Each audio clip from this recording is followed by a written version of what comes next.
इस कागज को जरा ध्यान से देखिए। ये कागज प्रथम दृष्टया आपको सामान्य लग सकता है। इस पर लिखी चीजें पढ़कर आपको महसूस हो सकता है कि इसमें किसी प्राइवेट जेट में यात्रा करने वाले 8 लोगों का नाम दर्ज है और कुछ नहीं। लेकिन जब आप इन नामों को पढ़ेंगे तो नजर आएगा कि ये कोई सामान्य कागज नहीं है, बल्कि भारतीय लोकतंत्र के गहरे संकट में होने का प्रमाण भी है। लोकतंत्र में न्यायपालिका की आजादी और उस पर विश्वसनीयता के संकट के पैदा होने का एक जीवित सबूत है। ये कागज बता रहा है कि सुप्रीम कोर्ट के चीफ जस्टिस और अन्य जज तथा उनके सगे संबंधी प्राइवेट जेट में घूम रहे हैं, जबकि जज साहब लोगों की तनख्वाह यदि देखी जाए तो कई महीने की बचत कुछ घंटे की यात्रा में निपट जाएगी। समझने वाली बात यह है कि सुप्रीम कोर्ट के जजों को भाजपा और उसके सहयोगियों की सरकारें प्राइवेट जेटों में घुमा रही हैं। यही भारतीय लोकतंत्र और न्यायपालिका की आजादी पर बहुत बड़ा सवालिया निशान बन चुका है, क्योंकि जज साहब लोग जिसके पैसे से प्राइवेट जेट की यात्रा करेंगे, उड़न खटोला में घूमेंगे, उसके खिलाफ क्या किसी मामले में फैसला दे पाएंगे? आइए देखते हैं कि जो जज साहब लोग भाजपाई सिस्टम के दम पर उड़न तस्तरी में घूम रहे हैं, उन्होंने हाल फिलहाल में भाजपाई सिस्टम को कैसे कैसे मदद पहुंचाया है, या फिर उनके फैसलों से बीजेपी को मदद मिली है। इसके अलावा चर्चा करेंगे कि कैसे अमृतकाल में तमाम संवैधानिक पदों की साख और गरिमा का अंतिम संस्कार होता हुआ दिख रहा है। पश्चिम बंगाल में चुनाव होने वाले हैं और कुछ हफ्ते पहले ही राज्यपाल ने इस्तीफा दे दिया है और तमिलनाडु के राज्यपाल को अतिरिक्त जिम्मेदारी दी गई है पश्चिम बंगाल की। उधर लद्दाख के एलजी ने भी इस्तीफा दे दिया है। इसके अलावा कुछ और मामले हैं जिन पर तगड़ी वाली चर्चा करेंगे, मगर उससे पहले आप सभी से एक छोटी सी अपील है। पहली बार है तो चैनल को सब्सक्राइब करके घंटी बजा दीजिए टन से। हर एक वीडियो को लाइक और शेयर करना आपकी जिम्मेदारी है। इसके अलावा आप जानते हैं कि हम किसी धन्ना सेठ या राजनीतिक दल के दम पर चलते नहीं, तभी खुलकर आपके मुद्दों पर बात हो पाती है। हमारा काम पसंद आता हो तो इस QR कोड या फिर मोबाइल नंबर का प्रयोग करते हुए जो भी हो सके आर्थिक सहयोग भेजने का प्रयास जरूर करें। बहुत बहुत धन्यवाद। सबसे पहले तो आप अपने विश्व गुरु का यह ब्रह्मांड स्तरीय कारनामा देखिए। एक RTI ने बम पर खुलासा किया है। 27 फरवरी 2023 को प्रधानमंत्री नरेंद्र मोदी कर्नाटक के शिवमोगा एयरपोर्ट का उद्घाटन करने पहुंचे। बाद में उन्होंने एक रोड शो भी किया। शिवमोगा कार्यक्रम पर लगभग 19 करोड़ रुपए खर्च हुए और बेलगावी में कार्यक्रम और रोड शो पर लगभग 14.5 करोड़ रुपया। कुल मिलाकर एक दिन के कार्यक्रम में इन्होंने 33 करोड़ 16 लाख रुपए देश की जनता का उड़ा दिया, फूंक दिया। समझने वाली बात यह है कि भीड़ जुटाने के लिए, यानी हुजूर के सामने भीड़ है, उस भीड़ को जुटाने के लिए 1800 से ज्यादा बसें लगाई गई थी और इन बसों पर 4 करोड़ से ज्यादा खर्च हुआ। अन्य साज सज्जा पर भी 1 करोड़ 80 लाख। वहीं एक कार्यक्रम से भीड़ को उठाकर दूसरे कार्यक्रम में ले जाने के लिए भी 2.5 करोड़ रुपया फिर से बसों में खर्च हो गया। यानी केवल भीड़ जुटाने में और उसको इधर उधर खिसकाने में खर्च हो गया। इनका खाना पीना बाकी सब छोड़ दीजिए, केवल भीड़ को मौके पर लाने और यहां वहां पहुंचाने में ही लगभग 7 करोड़ रुपए खर्च हो गए। और ध्यान रहे, इस 33 करोड़ से भी ज्यादा के खर्चे में प्रधानमंत्री का अपना आने जाने का खर्चा शामिल नहीं है ना? एकदम विश्वगुरु टाइप मामला। अब जब विश्वगुरु ही इस कदर जनता का धन लूट रहे हो, लुटा रहे हो, फूंक रहे हो, तो फिर माननीय जज साहब लोग कैसे पीछे रह सकते हैं? उन्होंने भी कह दिया होगा कि हे विश्वगुरु, अरे हमारा भी ध्यान रखिए, खाली आप अरबों की जहाज से उड़ेंगे, हमें भी तोड़ना है। तो विश्वगुरु ने कह दिया होगा कि अरे टेंशन की क्या बात है, चलिए गुजरात की सरकार आपकी जहाज का खर्चा उठाएगी, आंध्र प्रदेश की सरकार उठाएगी, क्योंकि वहां भी अपने नायडू बाबू ही तो हैं। और फिर ये वाली लिस्ट बन गई। इस लिस्ट में भारत के चीफ जस्टिस सूर्यकांत का नाम है, जस्टिस अरविंद कुमार है, जस्टिस NV अंजारिया और जस्टिस विपुल M पंचोली हैं। आपको याद होगा हाल ही में एक कार्यक्रम में हमने कहा था कि जस्टिस पंचोली को 57वें नंबर पर होने के बाद भी 56 जजों को किनारे लगाते हुए हाई कोर्ट से सुप्रीम कोर्ट बुला लिया गया। कौन सी विशेष काबिलियत थी इनके भीतर, किसी को पता नहीं। हाँ, ये चर्चा जरूर होती है न्यायपालिका के भीतर कि पंचोली साहब और जस्टिस सूर्यकांत भारत भर के तीर्थ साथ साथ करते हैं और अब कहीं ना कहीं साथ घूमने फिरने पर मुहर भी लग रही है। इस तरह से देखिए, 4 जजों के साथ 4 अन्य लोग यानी अधिकारी, कर्मचारी, क्लर्क सब अहमदाबाद गए थे, वो भी प्राइवेट जेट से, यानी दिल्ली से अहमदाबाद। ये प्राइवेट जेट लाखों रुपया प्रति घंटे के हिसाब से उड़ते हैं। अब समझने वाली बात यह है कि कोई भी राज्य सरकार जनता के टैक्स का लाखों रुपया जजों को हवाई यात्रा कराने में क्यों खर्च कर रही है, जबकि सामान्य यात्री विमान से भी तो यह आवागमन हो सकता था। न्यायिक जवाबदेही और न्यायिक सुधार के लिए काम करने वाले संगठन ने इन चीजों को लेकर, यानी जजों की आधिकारिक यात्राओं के लिए राज्य और प्राइवेट विमान के इस्तेमाल पर चिंता व्यक्त किया है। एक बयान में इन्होंने कहा है कि गुजरात और आंध्र प्रदेश की हाल फिलहाल की यात्राओं से गंभीर सवाल पैदा होते हैं। ये दोनों राज्य सुप्रीम कोर्ट के जजों को प्राइवेट जेट में घुमा रहे हैं, यानी उन पर पर मोटा पैसा खर्च कर रहे हैं और सुप्रीम कोर्ट में ये दोनों ही राज्य अक्सर मुकदमे लड़ते हैं। वैसे यही दोनों राज्य नहीं, लगभग सभी राज्य अपने मसले सुप्रीम कोर्ट में ही तो लेकर जाते हैं। अब सवाल यह है कि यदि मेरा कोई मामला अदालत में चल रहा है और मैं उन जज साहब को अपने खर्चे से हवाई यात्रा करवा रहा हूं, तो क्या जज साहब जो फैसला करेंगे उसमें हवाई यात्रा का कोई योगदान नहीं होगा, मेरे द्वारा किए गए खर्चे का कोई योगदान नहीं होगा, उनको मिले सुख का कोई योगदान नहीं होगा, वो भी प्राइवेट जेट का? क्या फैसला लिखते वक्त उनके कलम की स्याही प्राइवेट जेट के धुएं की तरह उड़ेगी नहीं? हाल ही में कई जजों ने गुजरात और आंध्र प्रदेश में हवाई यात्राएं की। दिल्ली से अहमदाबाद जाने के लिए निजी चार्टर्ड विमान से गए। उसके बाद चीफ जस्टिस सूर्यकांत गुजरात सरकार के विमान से अहमदाबाद से तिरुपति की यात्रा के लिए गए।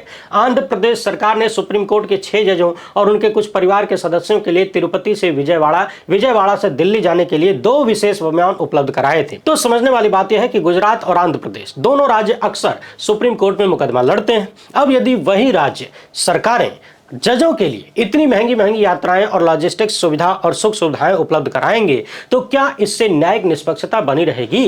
क्या लोगों के मन में यह सवाल पैदा नहीं होगा कि जो लोग जजों को विशेष सुविधाएं दे रहे हैं, इन सुविधाओं का असर जजों के फैसले पर होगा? CJAR ने 1997 के उस दस्तावेज यानी restatement of values of judicial life, जिसे मैं बार बार कोट कर चुका हूं, उसी को याद दिला रहे हैं और कहा है कि न्याय केवल होना नहीं चाहिए बल्कि होते हुए दिखना भी चाहिए। जज का आचरण ऐसा हो जिससे जनता का भरोसा बढ़े। जज को तटस्थता और गरिमा बनाए रखनी चाहिए। जज परिवार और करीबी लोगों के अलावा किसी से उपहार या आतिथ्य स्वीकार नहीं करेगा।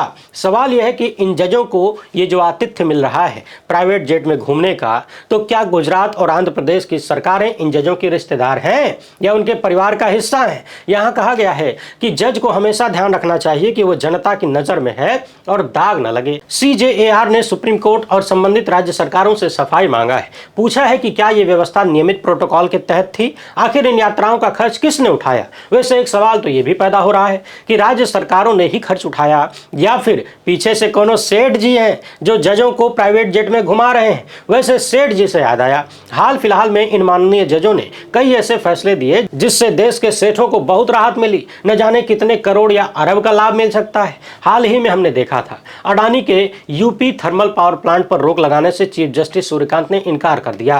फरवरी 2026 का ही मामला है। इसी बेंच में पंचोली साहब भी थे, 2 जज ऐसे आ गए। भाजपाई मुख्यमंत्री हेमंता विश्व शर्मा का मामला आया तो चीफ जस्टिस नाराज हो गए, कहने लगे कि औरों को भी शामिल करो। अडानी अंबानी का नाम एक वकील ने भरी अदालत में ले लिया, कह दिया कि उन लोगों का मामला आता है तो खटाखट तारीखें लग जाती हैं, आम आदमी पर सुनवाई नहीं होती, तब भी नाराज हो गए। बाकी सेठ अडानी के मामले में पूर्व में भी चीफ जस्टिस सूर्यकांत ने बहुत सारे फैसले दिए हैं जो सीधे सीधे सेठ को लाभ पहुंचाने वाले बताए जाते हैं। हमने कई बार दिखाया भी है, जरूरत पड़ेगी तो फिर कभी कच्चा चिट्ठा खोल देंगे। और तो और SIR के मामले को ही याद करिए, कितने महीने से सुनवाई चल रही है, निकल कुछ भी नहीं रहा। चुनाव आयुक्तों की नियुक्ति का मामला याद करिए, पिछले साल होली से पहले हुजूर ने कहा था कि होली के बाद सुनवाई करेंगे, अब दूसरी होली भी बीत गई, हुजूर को टाइम नहीं मिला। वैसे भी टाइम मिलेगा कहां से जब प्राइवेट जेटों में घूमने का आनंद लेना होगा, हर शनिवार रविवार भाजपाई मुख्यमंत्रियों के साथ हलवा पूड़ी खाना होगा, तो देश का काम करने का टाइम कहां से मिलेगा भाई? 24 घंटा न है। जस्टिस NV अंजारिया और जस्टिस अरविंद कुमार के मामलों को याद करिए,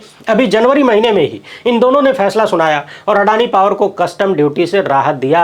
लोगों ने कहा इस फैसले से अडानी की कंपनी को अरबों का लाभ हो सकता है। ये एकदम ताजा मामला है जो इन जजों की कलम से निकला है और उसके बाद ये लोग प्राइवेट जेटों में घूम रहे हैं। आप जरा सोचिए कि भारतीय लोकतंत्र की स्थिति क्या हो गई है। कहां तो जजों को ऐसा ख्याल रखना चाहिए कि कोई सपने में भी सवाल न उठा सके, दाग न लग सके। यहाँ खुलेआम जितने आरोप लग रहे हैं, जितने सवाल उठ रहे हैं, आलोचना हो रही है, ऐसा लग रहा है कि मिलाड लोग भी एकदम ठानिए लिए हैं कि हम 100% न्यायपालिका के सम्मान और इज्जत को बचे रहने नहीं देंगे, पूरा मिट्टी पलीद करके जाएंगे। लोग जितना ज्यादा निष्पक्षता और तटस्थता की उम्मीद करेंगे, हम उतना ही ज्यादा गुड़गोबर करते हुए चलेंगे। सुप्रीम कोर्ट के वरिष्ठ अधिवक्ता प्रशांत भूषण पूछ रहे हैं कि ये हैं सुप्रीम कोर्ट के कुछ जज जो 27 फरवरी को चार्टर्ड फ्लाइट से दिल्ली से अहमदाबाद गए, इसका खर्चा किसने उठाया? अब आप दर्शक जरा सोचिए, अभी हाल ही में NCERT ने न्यायपालिका में भ्रष्टाचार को लेकर कक्षा 8 की किताब में कुछ लाइनें छाप दिया तो सुप्रीम कोर्ट के चीफ जस्टिस एकदम फायर हो गए, कहने लगे कि जिसने लिखा है उसका पता लगाइए, जांच कराइए, उसको सजा मिलनी चाहिए, छोड़ेंगे नहीं, फलाना ढिमकाना। ना, दुनिया भर की भौकालबाजी कर दिए। और इधर देखिए, जिन लोगों से कोसों दूर रहना चाहिए, आए दिन उन्हीं लोगों के साथ डिनर करते हैं, उन्हीं लोगों की व्यवस्था में प्राइवेट जेट में घूम रहे हैं, यानी खुद ही न्यायपालिका के सम्मान का बंटाधार भी कर रहे हैं। और कोई लिख दे कह दे तो बुरा लग जाता है, तुरंत एक्शन लेने की तैयारी हो जाती है। अब यही मामला देख लीजिए, रामराज्य का है। सोशल मीडिया पर जजों के खिलाफ किसी ने टिप्पणी किया, कुछ अमर्यादित और आपत्तिजनक बातें लिख दी, तो इलाहाबाद हाईकोर्ट ने आरोपी के खिलाफ मुकदमा दर्ज करने का आदेश दे दिया था। अब पुलिस ने मुकदमा दर्ज भी कर लिया है और कोर्ट ने यह भी कहा था कि 16 मार्च तक आरोपी को ट्रेस करके कोर्ट में पेश करी। अब देखिए, वैसे तो जज क्या किसी के भी खिलाफ आपत्तिजनक, अनर्गल और अपमानजनक टिप्पणी नहीं करनी चाहिए, मगर सवाल यह है कि हर व्यक्ति के पास एक जैसी भाषाई क्षमता नहीं होती है। हर व्यक्ति की अपनी भावनाओं को व्यक्त करने की अलग अलग क्षमता, अलग अलग तरीका, अलग अलग शब्दावली हो सकती है। महात्मा बुद्ध को लेकर एक बड़ी मशहूर कहानी है। जब वो अपने शिष्यों के साथ बैठे हुए थे, किसी गांव में ज्ञान की बातें कर रहे थे, तभी कोई व्यक्ति आया और गुस्से में उनके मुंह पर थूक गया। महात्मा बुद्ध शांत रहे, उन्होंने अपना चेहरा पोंछा और थूकने वाले से पूछा कि बताओ क्या कहना चाहते हो। आसपास बैठे उनके भक्त और शिष्य भौंचक्का रह गए, ये चल क्या रहा है। उन्होंने महात्मा बुद्ध से पूछा कि सामने वाला आपके मुंह पर थूक दिया और आप उससे हालचाल पूछ रहे हैं। तो महात्मा जवाब देते हैं कि उसके मन में कहने के लिए बहुत कुछ था, वो व्याकुल था, लेकिन उसके पास शब्द नहीं थे, तो उसने थूकने के माध्यम से अपनी भावनाओं को प्रकट किया। तो अपनी भावनाओं को वो जिस तरीके से प्रकट कर सकता था उसने किया है। अब समझने वाली बात यह है कि आम आदमी मिलाड लोगों की तरह पढ़ा लिखा तो है नहीं। वैसे तो बहुत ज्यादा पढ़े लिखे लोग भी उल्टी सीधी गालियां देते हैं, अब तो भरी संसद में गालियां दी जाती हैं। एंटायर पॉलिटिकल साइंस में एमए करने वाले भी गालियों की गिनती करते हैं, लिस्ट बना के बैठे हैं। तो आम आदमी के पास भावनाओं को व्यक्त करने के लिए जो शब्द है वही तो बोलेगा। मैं किसी के खिलाफ आपत्तिजनक टिप्पणियों का समर्थन बिल्कुल नहीं करता, मगर हर किसी की भाषा, शब्दावली और तरीका अलग अलग हो सकता है। जजों के खिलाफ टिप्पणियों के मूल में यदि हम जाएं तो सवाल यह है कि आम आदमी के भीतर जजों को लेकर इतना अविश्वास पैदा कैसे हुआ। जिन्हें ईश्वर का रूप समझा जाता था, उनके खिलाफ उल्टी सीधी टिप्पणियां आम आदमी क्यों कर रहा है। अब जब जज साहब लोग इस तरह से प्राइवेट जेट का आनंद लेंगे, वो भी उन लोगों से लेंगे जिनके खिलाफ मुकदमे सुप्रीम कोर्ट में चलते हैं, तो आम आदमी क्या करेगा। पहले तो आप अपने कार्यों से या फिर अपनी सुसुप्ता अवस्था से लोगों को ऐसा करने पर मजबूर कर रहे हैं, भड़का रहे हैं, भरोसा तोड़ रहे हैं, और जब कोई कह दे, बोल दे, लिख दे तो बुरा भी मान जा रहे हैं। इसीलिए हुजूर, यदि सच में बुरा लग रहा है तो मूल में जाइए और सोचिए, विचारिए कि लोग आपके बारे में ऐसी बातें क्यों कह रहे हैं। साल 2007 में एक रिसर्च में पाया गया था कि भारत में न्यायपालिका को लोग यानी जनता दूसरी सबसे भ्रष्ट संस्था मानते हैं।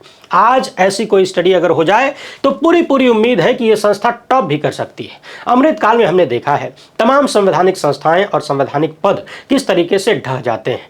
ऐसा ही एक संवैधानिक पद राज्यपाल का रहा है। अलग अलग राज्यों में मोदी शाह के बनाए राज्यपालों ने जैसे जैसे कारनामे किए हैं वो भी अपने आप में ऐतिहासिक है। जितने भी विपक्षी पार्टियों द्वारा शासित राज्य हैं, वहां पर गुजराती जोड़ी ने जिन राज्यपालों को बिठाया, सब ने लगातार राज्य सरकारों को कथित रूप से परेशान किया, उन्हें काम करने नहीं दिया। मामला जब सुप्रीम कोर्ट गया तो सुप्रीम कोर्ट ने कभी पंजाब के राज्यपाल को संविधान पढ़ाया तो कभी तमिलनाडु के राज्यपाल को सबक सिखाया, और सुप्रीम कोर्ट ने तो यहां तक आदेश दे दिया कि राष्ट्रपति और राज्यपाल असीमित समय के लिए किसी भी विधेयक पर बैठ नहीं सकते, समय सीमा के भीतर आपको फैसला करना ही पड़ेगा। हालांकि बाद में उसी सुप्रीम कोर्ट में कुछ ज्यादा ईमानदार जज आ गए तो इस फैसले की भी ऐसी तैसी कर दी। मगर इन सब से एक बात तो साफ हो गई कि ज्यादातर राज्यों में, खासकर विपक्षी राज्यों में, राज्यपाल बीजेपी के एजेंट के रूप में कथित रूप से काम करते देखे जा सकते हैं।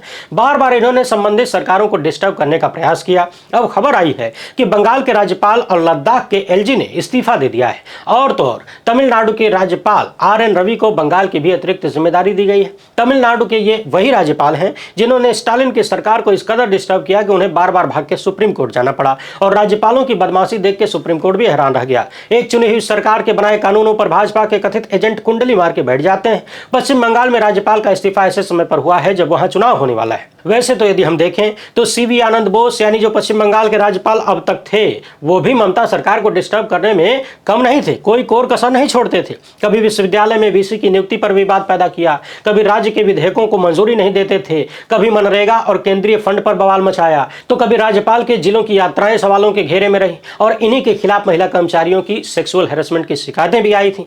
अब अचानक से चुनावी मौसम में इन्होंने इस्तीफा दे दिया है, और तमिलनाडु के RN रवि को यहाँ की जिम्मेदारी भी सौंप दी गई है। अब सवाल यह है कि क्या RN रवि भाजपा के लिए कुछ ऐसा कर सकते हैं जो CV आनंद बोस नहीं कर पा रहे थे। हाँ, रवि के भीतर इतनी काबिलियत तो जरूर है कि वो राज्य सरकार को इस कदर डिस्टर्ब कर देते हैं कि सुप्रीम कोर्ट भी डिस्टर्ब हो जाता है। है। हो सकता है वैसा ही कुछ पश्चिम बंगाल में भी करवाना हो। बंगाल की मुख्यमंत्री ममता बनर्जी ने इस इस्तीफे पर हैरानी जताया है। उन्होंने कहा है कि केंद्रीय गृह मंत्री ने अभी मुझे सूचना दिया है कि RN रवि को पश्चिम बंगाल का राज्यपाल नियुक्त किया जा रहा है। केंद्र सरकार ने मुझसे कोई राय नहीं ली, ये केंद्र का एक तरफा फैसला है। उधर ईरान के सर्वोच्च नेता की हत्या और अमेरिका इजराइल के हमले के बाद दुनिया भर में उथल पुथल है। जम्मू कश्मीर में भी आए दिन विरोध की खबरें सामने आती हैं। इसी बीच लद्दाख के LG का इस्तीफा भी सवालों के घेरे में है। बाकी आप लोग टेंशन मत लीजिए, एक फिल्मी डायलॉग था कि नियम होता है तोड़ने के लिए, वैसे ही मान लीजिए कि संवैधानिक संस्थाएं बनी हैं तबाह होने के लिए, और वही हो रहा है। टेंशन लेके भी क्या कर लेंगे, बहुत ज्यादा सवाल करेंगे तो जज साहब को बुरा लग जाएगा, कहेंगे कि इनके खिलाफ एक्शन लो भाई, गिरफ्तार करो, FIR करो, इनको सजा मिलनी चाहिए। तो मान लीजिए कि अमृत काल में वो लोग सब कुछ कर सकते हैं, लेकिन आप कुछ कह भी नहीं सकते, काहे कि कहने से लग जाता है धक से। इस मामले पर आप क्या सोचते हैं, अपनी राय कमेंट बॉक्स में जरूर लिखिएगा। पहली बार है तो चैनल को सब्सक्राइब कर लीजिए। हमसे जुड़ने के लिए बहुत बहुत धन्यवाद। जय हिंद।